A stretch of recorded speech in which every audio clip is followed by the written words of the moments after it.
over the last several days, our hearts have been absolutely broken as we've learned more about the extraordinary and beautiful lives that were lost. Men, women, and children, and infants who were killed so suddenly and so senselessly. Our thoughts and prayers continue to be with their families around the world who are going through just unimaginable grief. I've had the opportunity to speak to a number of leaders around the world whose citizens were lost on this flight, and all of them remain in a state of shock, but frankly also in a state of outrage. Our immediate focus is on recovering those who were lost, investigating exactly what happened, and putting forward the facts. We have to make sure that the truth is out and that accountability exists. Now, international investigators are on the ground. They have been organized. I've sent teams. Other countries have sent teams.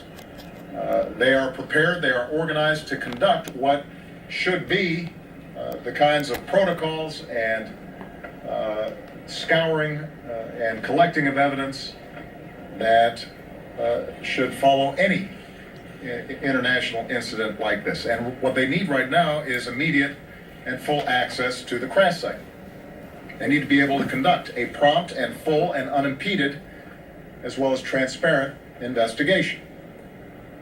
And recovery personnel have to do the solemn and sacred work of recovering the remains of those who were lost.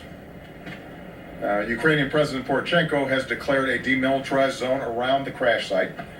As I said before, you have international teams already in place, prepared to conduct the investigation and recover the remains of those who have been lost. But unfortunately, the Russian-backed separatists who control the area continue to block the investigation.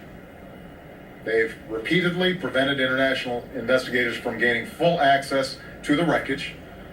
As investigators approached, they fired their weapons into the air. These separatists are removing evidence from the crash site, all of which begs the question, what exactly are they trying to hide? Moreover, these Russian-backed separatists are removing bodies from the crash site, oftentimes without the care that we would normally expect from a tragedy like this. And this is an insult to those who've lost loved ones. It's the kind of behavior that has no place in the community of nations.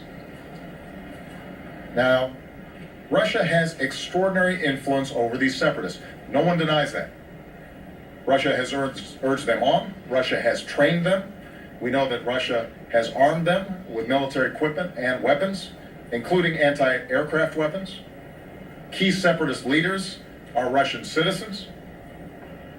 So, given its direct influence over the separatists, Russia, and President Putin in particular, has direct responsibility to compel them to cooperate with the investigation. That is the least that they can do. President Putin says that he supports a full and fair investigation. And I appreciate those words, but they have to be supported by actions.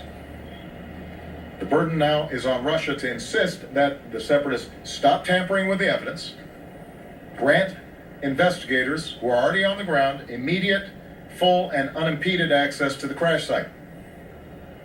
The separatists and the Russian sponsors are responsible for the safety of the investigators doing their work.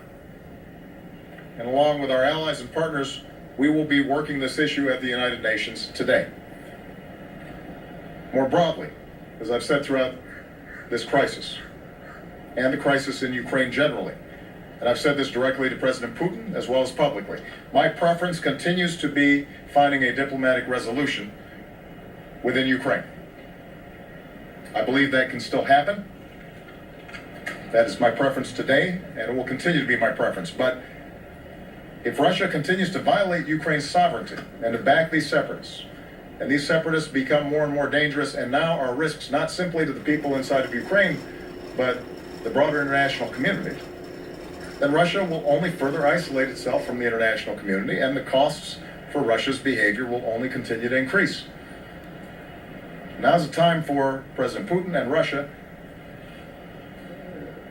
to pivot away from the strategy that they've been taking and get serious about trying to resolve hostilities within Ukraine in a way that respects Ukraine's sovereignty and respects the right of the Ukrainian people to make their own decisions about their own lives.